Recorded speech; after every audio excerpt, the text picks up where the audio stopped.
Friends, we now have Ramesh, a fellow associate, coming up next with his mimicry act.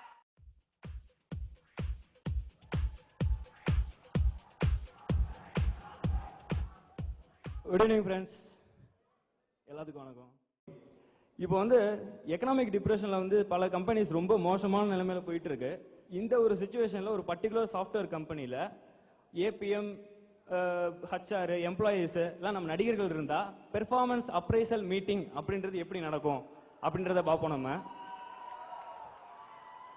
அதுக்கு முன்னாடி நான் சொல்ல வேண்டியது என்னன்னா, இந்த மிமிக்ரி ஷோல வர ஒவ்வொரு டயலாகும், ஒவ்வொரு கேரக்டரும், ஒவ்வொரு சிச்சுவேஷன் எல்லாமே வந்து இமேஜினரி தான், எதுவுமே ரியல் கிடையாது. யாரையும் வந்து இது டார்கெட் பண்றது கிடையாது, எல்லாம் வந்து ஜஸ்ட் ஃபன். ஓகே, போ. சாலமன் பாப்பையா வந்து ஹச்ஆரா இருக்காரு, பாக்யராஜ் சார் வந்து பிஎம் இருக்காரு. இப்போ ஒவ்வொரு நடிகரா வருவாங்க, நம்ம கான்செப்ட்ல போவோம். அன்பு தாய்மார்களே, அருமை அருமை பெரியோர்களே, அழகான பெண்களே, பேரழகான ஆண்களே, தெரியுங்க இதுக்கு கை தட்டுவீங்கன்னு தெரியும், விளங்குமா? தெரியும். இன்னையா பெர்ஃபார்மன்ஸ் அப்ரைசல் மீட்டிங் இருக்கு, இன்னி ஒரு வேளை கூட காணோம். சரி பாப்போம். பாக்யராஜ் வந்துட்டீங்க, வாங்க. ஐயா என்னது சம்பளம் இன்கிரிமெண்ட் பண்ண போறோம், அப்படி இருந்தோம் ஒரு ஈக்காக்கா கூட இல்லையே, அவ்வளவு கேவலமா நினைச்சிட்டாங்களா நம்மளை பத்தி? சரி ஃபர்ஸ்ட் சண்முக சுந்தரம் வாங்க, கரகாட்டக்காரன் படத்துல நெஞ்ச தடவிட்டு ரொம்ப கஷ்டப்பட்டு நடிச்சுட்டு இருந்தீங்க, வாங்க உங்க பெர்ஃபார்மன்ஸ் அப்ரைஸ்ல பாப்போம். ஐயா என்னையா இப்படி சொல்லிட்டீங்க நீங்க? ஐயா என்னையா இப்படி சொல்லிட்டீங்க நீங்க? யோ என்னையா உன் ட்ரெஸ்ஸே கொஞ்சம் ஒரு மார்க்கமா அப்படி இப்படின்னு இருக்க, என்ன சமாச்சாரம்? ஐயா ஒண்ணும் இல்லையா, மீட்டிங்னு சொன்னேன் கை காலம் உதறுதுயா, வீட்டுல சாப்பிட்ட சாப்பாடு கூட அப்படியே போட்டுட்டு வந்தேன்யா. ஐயா போறதுக்கு ட்ரெஸ் எல்லாம் பக்கத்து வீட்டு கொடியில இருந்து திருடிட்டு வந்தேன். இந்த கொடுமையை எப்படியா ஏன் வாயில சொல்லுவேன்? என்னது கொடியில இருந்து திருடிட்டு வந்தீங்களா? ஐயா வெளியில வந்து பார்த்ததுக்கு அப்புறம் தான் தெரியுது, நான் திருடினதெல்லாம் பக்கத்து வீட்டு பாப்பாவோட சுடிதாரியாது. நான் எப்படியா தெருவில் வர முடியும்? ஊரே பார்த்து சிரிக்கிறியா, என்னையா பண்ண முடியும்? ஏயா பாப்பான்னு சொல்றியே, சுமார் எத்தனை வயசு இருக்கும்? ஆமாயா இது முக்கியமாயா, அது விளங்குமா?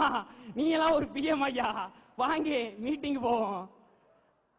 ஐயா உன்னோட பிளெக்சிபிலிட்டி எனக்கு ரொம்ப பிடிச்சிருக்கு, இந்த மாதிரி ஒரு ஆளுதான் ஐயா ப்ரொடக்ஷன் சப்போர்ட்டுக்கு தேவை. வாங்க உனக்கு 2வது பக்கெட்டை கொடுக்குறேன், என்ஜாய் பண்ணு. ஐயா என் அவசரத்தை பொடுந்துட்டு ரெஸ்ட் ரூம் போக பக்கெட் இல்லைன்னு தவிச்சிட்டு இருந்தேன், ரொம்ப கொடுங்கய்யா, சீக்கிரம் கொடுங்கய்யா. ஐயா ரொம்ப வயசாரிச்சியா, நெஞ்சு வலிக்குதுயா, கொடுத்துருங்கய்யா, போயிட்டு வரேன்யா. ஐயோ என்னையா பெருசு அவசரப்பட்டீங்களே, பக்கெட்டுக்கும் பெர்ஃபார்மன்ஸ் பக்கெட்டுக்கும் அந்த பக்கெட்டுக்கும் வித்தியாசம் தெரியாத இவரெல்லாம் போய் செகண்ட் பக்கெட் கொடுத்துட்டீங்களே. சரி நம்ம நெக்ஸ்ட் ரவி கிருஷ்ணா வராரு, அவரையாவது பார்ப்போம். நான் தான் ரவி கிருஷ்ணா. தெரியுதா? தெரியுது தெரியுது, மண்டே ஆட்டும் போதே நல்லா தெரியுது. இந்த பாரு, நான் என் ப்ராஜெக்ட்ல எந்த பேக்குமே நான் சால்வ் பண்ணல. தெரியுமா? சால்வ் பண்ண ஃபுல்லா என் ஃப்ரெண்ட் அனிதா. என்னது அனிதாவா? யாருப்பா அது? அதான் கிரீன் செடி போட்டு லூசர் வெட்டு வருவாளே, அவதான். கோ கிரீன் பாலிசிய கரெக்டா ஃபாலோ பண்றது நீ ஒருத்தனாயா?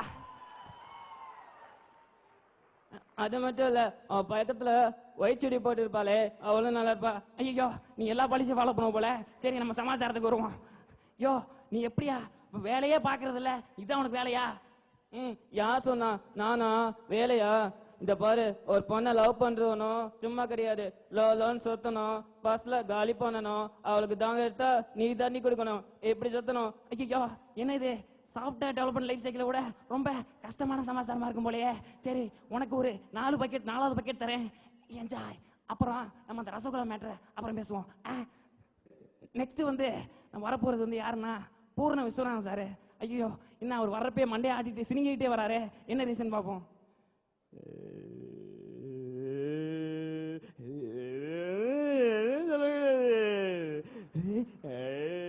சார் என்ன சார் சொல்ல வரீங்க? இது இந்த மீட்டிங் வந்து பெருமாள் தரிசனம் வந்து அப்படியே லட்டு பிரசாதம் சாப்பிட்டு போலாம் வந்தேன். யோ பெர்ஃபார்மன்ஸ் அப்ரைசல் மீட்டிங்கா, ஒவ்வொருத்தருக்கும் புரிய வைக்கிறதுக்குள்ள இங்க வந்து ஏதோ பக்கெட்டு தரேன்னு சொன்னா, யாத்து பங்கேற்று துணி துவைக்க கஷ்டமா இருக்கு, பக்கெட்டை கொடுத்துருக்கோம். யோ என்னையா அது, பக்கெட்டுக்கு இந்ததுக்கும் வித்தியாசம் தெரியாம இருக்கீங்களே, உன்னையெல்லாம் யாரையா வேலை செய்தது? நான் தான் ஏன் சேர்த்தேன். கை கால் அமைக்கி விடுறதுக்கு சேர்த்தையா நம்ம ஆளு. ஓரமா உட்கார வை, இந்த வாங்கிக்க 3வது விக்கெட்டு போங்க. அடுத்து யாரியா? விஜயகாந்தா, வாங்க வாங்க விஜயகாந்த் சார். எவன்டா அது விஜயகாந்த் கூப்பிட்டது? கேப்டன் கூப்பிடுங்கடா, கேப்டன் கூப்பிடுங்கடா, அப்பலாம்டா வருவேன். ஐயோ, இவர் பில்டப்புக்கு வர அவசியமே இல்ல. சரி கேப்டன் வாங்க. இது வரைக்கும் நம்ம கேம்பை சுத்தி 400 பிசி நிப்பாட்டிருக்கேன். ஒவ்வொரு விங்கிலையும் 2 பிசி போக மொத்தம் 600 பிசி நிப்பாட்டிருக்கேன். இதான்டா நம்ம செக்யூரிட்டி சிஸ்டம். என்னது பிசியா? உங்க சீட்ல உங்களுக்கு ப்ரொவைட் பண்ணதே ஒரே ஒரு பிசி தானே, அது எப்படி 400 பிசி நிப்பாட்டிருப்பீங்க கேப்டன்? யோ, போலீஸ் கான்செப்ட்லாம் அப்படிதான் இருக்கணும். ஒரு ஆளுக்கு ஒரு குவார்டர் பிரியாணி சொல்லி மொத்தம் 10,000 ரூபாய் செலவு பண்ணிருக்கீங்க. யோ, போலீஸ் கான்செப்ட் இல்லையா, அது பர்சனல் கம்ப்யூட்டரியா? அதுக்கும் இதுக்கும் வித்தியாசம் தெரியாமே உன்னையெல்லாம் ஐயோ அப்படியே கும்பிடும் போலே இருக்கே. சரி வாங்க, உங்களுக்கு இந்த கம்பெனில வேலை பார்க்கறதுக்கு உங்களுக்கு தேவையே கிடையாது. நீங்க வெளியில வெயிட் பண்ணுங்க கேப்டன், போங்க. நெக்ஸ்ட் வந்து நம்ம எம்ஜிஆர் சார் வராரு, எப்படின்றத பார்ப்போம். தம்பி எப்படி இருக்கீங்க? நல்லா இருக்கீங்களா? அதான் பார்த்து எத்தனை நாள் ஆச்சு? ஐயா வாங்க, நீங்களாவது உங்க ப்ராஜெக்ட் பத்தி அப்படியே சொல்லுங்க பாப்போம். என்ன இது மீட்டிங்க? ஒரு சரோஜா தேவி இல்ல, ஒரு சிம்ரன் இல்ல, ஒரு நயன்தாரா கூட இல்லையே. உங்க மீட்டிங் ரொம்ப ட்ரையா இருக்கப்பா. நான் வேற மீட்டிங் வரேன். ஐயா என்ன நீங்களும் இப்படியே மாறிட்டீங்க? ஐயோ தம்பி அப்படி இல்ல, நீ என்ன சொல்ல போறது எனக்கு தெரியும். உங்க திறமைக்கும் உங்க அளவுக்கும் இது லாய்க்கே இல்ல. நீங்க ஏன் பொசிஷன் எடுத்துங்கன்னு சொல்ல போறீங்க. பரவாயில்ல, நான் எப்பவுமே மக்களோட தொண்டனா இருக்குன்னு ஆசைப்படுறேன். வாழ்க கைண்ட்லி எத்துமீனும் in case of any issues. ஓகேவா? ஐயோ நம்மளே இந்த ஒரு வார்த்தை வச்சா ஓட்டிட்டு இருக்கோம், அவருக்கு அது தெரிஞ்சு போச்சா? அடுத்து யாரியா? சத்யராஜா, வாங்க. சத்யராஜ் என்னையா ஸ்டேட்டஸ் காலான மட்டும் 1 மணி நேரம் உட்காந்து பேசுறீங்க, என்னது சமாச்சாரம் சொல்லுங்க. அது இல்ல, ஸ்டேட்டஸ் கால ஒரு அம்மனி எடுத்து பேசிக்கிட்டே இருக்கு. அது என்னன்னு தெரியல, நான் எவ்வளவு கோவப்பட்டாலும் பேசிட்டே இருக்கு. நானும் உலக லெவலில் அல்வா கிண்டி பார்த்தாச்சு, நானும் பேசலாம் பாக்குறேன், முடியல. அது ஒரு வார்த்தைக்கு மேல பேசவே மாட்டேங்குது. ஐயோ அது ரெக்கார்டர் வாய்ஸுங்க, அது அப்படிதான் இருக்கும். ஏதாவது ரெக்கார்ட் ஆயிடலாம், எதாவது நம்மளுக்கு என்ன. அதாவது இதுக்கு முன்னாடி இருந்ததுல கிளைண்ட் எல்லாமே பசங்க, இப்பதான் முதல்ல பொண்ணு வாய்ஸ் கேட்குது, பேச விடுவோப்பா. ஐ லெட் யூ நோ இங்கே எனி இஷ்யூஸ். வாட்டுமா அது போயிடுது. நெக்ஸ்ட் வந்து நம்ம முதல் மரியாதை படத்துல ஒரு தாத்தா வீராசாமி நடிச்சிருப்பாரு, அவரு பியூனா இருந்து வராரு, என்ன சொல்றான்னு பாப்போம். சாமி என்ன சாமி மீட்டிங் இது? பெர்ஃபார்மன்ஸ் ஆப்ரேஷன் ஓடிட்டு வந்துட்டு ஒரு எனவே காமிக்க மாட்டீங்க. என்ன வயசான காலத்துல எப்படியா நாங்க வர்றது? சார் நீங்க இந்த மீட்டிங் தகுதியே கிடையாது, நீங்க வெளில போய் உட்காந்துக்குங்க. அடுத்து நம்ம எஸ்.ஜே. சூர்யா, வாங்க. என்ன S J. Suryah? S J. Suryah, S J. Suryah வாங்க ஐயா. யோ ஏன் இவ்வளவு லேட்டா வர? சார் இது வந்துட்டேன். வந்துட்டேன். இந்த பாருங்க, நான் மீட்டிங் வந்தேன் இல்லையா, பக்கத்துல பிரியா இருக்கா இல்லையா? பிரியாவா? யார் யாது? பிரியா தெரியாத உங்களுக்கு? நானும் அவனும் பருப்பு கடைஞ்சி ஊத்து விளாண்டுட்டு இருக்கோம். என்ன கேமியா அது? பருப்பு கடைஞ்சி ஊத்து. அது எப்படின்னா, இது சாதம், இது பருப்பு, இது ரசம், இது கூட்டு, இது தயிர், இது கடைஞ்சி, இது வந்து அப்பாவுக்கு, இது அம்மாவுக்கு, இது பாட்டிக்கு, இது பிள்ளை, இது தங்கச்சிக்கு, இது எனக்கு, இது உனக்கு. பருப்பு கடைஞ்சி ஊத், பருப்பு கடைஞ்சி ஊத், பருப்பு கடைஞ்சி ஊத். இப்படி விளாண்டுட்டு இருப்போம். ஐயா இந்த கேமுக்கு ரூல்ஸ் என்னையா? நம்ம விளாடலாமா? நம்ம விளாட முடியாது, ஒரு பொண்ணு தான் விளாட முடியும். அதான் நானும் இப்படியே விளாண்டு இருந்தேன் இல்லையா, அப்ப குடிச்சிட்டு கூப்பிட்டா நான் அப்படியே வர முடியும். இங்க பாருங்க, ஒண்ட ப்ராஜெக்ட்ல பக் இருக்கு இல்லையா, பக் இங்க ஒரு பக் இருக்கு, இங்க ஒரு பக் இருக்கு, இதை சால்வ் பண்ணி இல்லையா, அப்போ வந்து இது சால்வ் பண்ண முடியல இல்லையா, அதனால ஒன்ன மட்டும் சால்வ் பண்ண முடிஞ்சு வாட்டுமா. அடுத்து நம்ம சூப்பர் ஸ்டார் ரஜினிகாந்த் சார் வந்து வெயிட் பண்ணிட்டு இருக்காரு. அதாவது என்ன சமாச்சாரம்னா, பொதுவா வந்து எல்லாம் அந்த பக் ஃபிக்ஸ் ஸ்டேட்டஸ் கால்லாம் ரொம்ப பயப்படுவாங்க. ஆனா நம்ம ரஜினி சார் மட்டும் ரொம்ப கஷ்டப்பட்டு ஹேண்டில் பண்ணி ஜெயிச்சு சக்சஸ்ஃபுல்லா முடிச்சிட்டாரு. அது என்ன ரீசன்றத அவர்கிட்ட கேட்போம். பெரியவர்களே, தாய்மார்களே, என்னை வாழை வைக்கும் தெய்வமாக அன்பு ரசிக பெருமக்களே. சார் இது மேடை கிடையாது, மீட்டிங்கு. அதை தெரியுங்கண்ணா, சும்மா ஒரு ஃப்ளோக்காண்டி நானே கிரியேட் பண்ணேன். ஏன்னா கிளைண்ட் வந்து என்கிட்ட கேட்டான், என்ன தம்பி இந்த மாதிரி நீ பண்ண ப்ரோக்ராம்ல பக் ஃபிக்ஸ் இருக்கு அப்படி என்ன பக் தேடலையா அப்படின்னு கேட்டேன். நான் என்னையே தேடி இமயமலை போயிட்டு இருக்கேன், அதை என்னை கூட்டி வந்து பக்கு கண்டுபிடி, ஃபிக்ஸ் பண்ணு, டீபக் பண்ணு, அவுட்புட் வரணும் அப்படி சொன்னா முடியுமா? முடியாதுமா.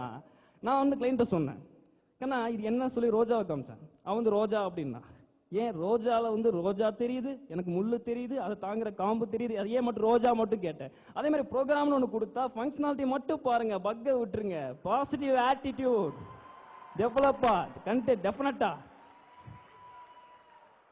ஸோ ஒரு பாசிட்டிவ் ஆட்டிடியூட் வந்து இருக்கணும் சொல்லி அதுக்கு வந்து என்ன பண்ணணும் அப்படின்னா, பிஸியான ஷெடியூலில் வந்து யோகா பண்ணுங்க. உங்க வெக்கேஷன் லீவ் வந்து கண்ட இடத்துக்கு சுத்தி உடம்ப ஸ்பாயில் பண்ணாதீங்க. இமயமலை போய் நல்லா தியானம் பண்ணுங்க, மன சாந்தி கிடைக்கும் உங்களுக்கு. டெஃபினட்டா வந்து ஒரு ஜீவாத்மாவும் பரமாத்மாவும் சேர்ந்து கம்பைன் பண்ண ஒரு எனர்ஜியோட ஒரு பாசிட்டிவ் ஆட்டிடியூட போங்க. அப்படின்னு எல்லாமே நம்ம பார்க்குற பார்வையில தான் இருக்கு அப்படின்னு சொல்லி சொன்ன ப்ராஜெக்ட் ஒர்க் அவுட் ஆச்சு. அந்த கிளைண்ட் வந்து நம்ம கம்பெனி விட்டே போயிட்டாரு. That's it. ஸோ இது வரைக்கும் வந்தவங்களே நம்ம ரஜினி சார் தான் கொஞ்சம் நல்லா புத்திசாலித்தனமா பெர்ஃபார்ம் பண்ணியிருக்காரு, அதனால அவருக்கு நம்ம கொடுப்போம். என்னது சத்தம் பயங்கரமா இருக்கு? என்ன பாரு, எனக்கு வேணும். யோ நீ யாரியா? நான் யாருன்றதா தமிழ்நாட்டுல இருக்கிற 6,30,05,000. யோ நிப்பாட்டியா, எனக்கே தெரியும் பாப்புலேஷன். அவங்ககிட்ட கேட்டு பாருல என்னை பத்தி, அவங்களுக்கு தெரியும். இந்த பாரு, என்ன சாதாரணமா தூக்கி எறிய முடியாதுல. நான் தண்ணி ஊத்தி வளர்த்த வெட்டி வர இல்ல, தண்ணி ஊத்தி வளர்க்காத காட்டி வரல, கோடாலி பட்டாலும் சிக்கிக்கோ. அது யோ இந்த கம்பெனில வேலையே பார்க்கலையே, அப்புறம் அப்படியே யாரையும் அவனை உள்ள விட்டது? ஐயோ பெர்ஃபார்மன்ஸ் அப்ரைசல்ன்ற மீட்டிங்க ரொம்ப தப்பு புரிஞ்சுட்டு வர்றாங்க. சரி நம்ம இந்த மீட்டிங் அப்படியே க்ளோஸ் பண்ணிட்டு போவோம். ஐயோ கடைசியா யாரோ ஒருத்தர் வரானே, யாரையும் அது தலையாட்டிட்டே வருது. நான் இல்லைங்கண்ணா, நான் வந்து தமிழ்நாட்டில் இருக்க 6 கோடி வேட்டிங் கேட்டு பாருங்கண்ணா, என்னை பத்தி யாருன்னு தெரியுங்கண்ணா. யோ அது என்ன, அவர் ஒரு டயலாக் சொன்னா அப்படியே திருப்பி சொல்ற, உனக்கு ஒரு வேலையே இல்லையா?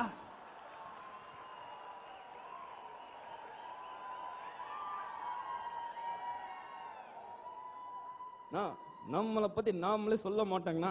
யோ சொல்ல மாட்டோம் சொல்லிட்டு நிப்பாட்ட வேண்டியதா? அதனால ஓப்பனிங் சாங் ஃபுல்லா ஓம் புராணமே பாடிட்டு இருக்காங்க. அப்படி இல்லைங்கண்ணா, நம்மளை பத்தி ஆடு வெட்டுறதுல இருந்து அருவா வெட்டுற எல்லாத்தையும் கேட்டு பாருங்கண்ணா. சும்மா கில்லி மாதிரி வருவேண்ணா. யோ இது சாப்பிட்டா இருக்க மணியா? அருவா செய்யறவனுக்கும் ஆடு விட்டுறனுக்கும் வேலை இல்ல. தயவு செய்து வெளியே போயிரு, இல்லாட்டி வாட்ச்மேன் விட்டு உன்னை அப்படியே விரட்டி விட்டுருவேன். ஓடி போயிரியா? நான் வர்றேங்கண்ணா. அப்பா என்னையா கம்பெனி இந்த லெவல்ல போயிட்டு இருந்தா இன்னைக்கு முன்னேறும் விளங்குமாயா நாடு?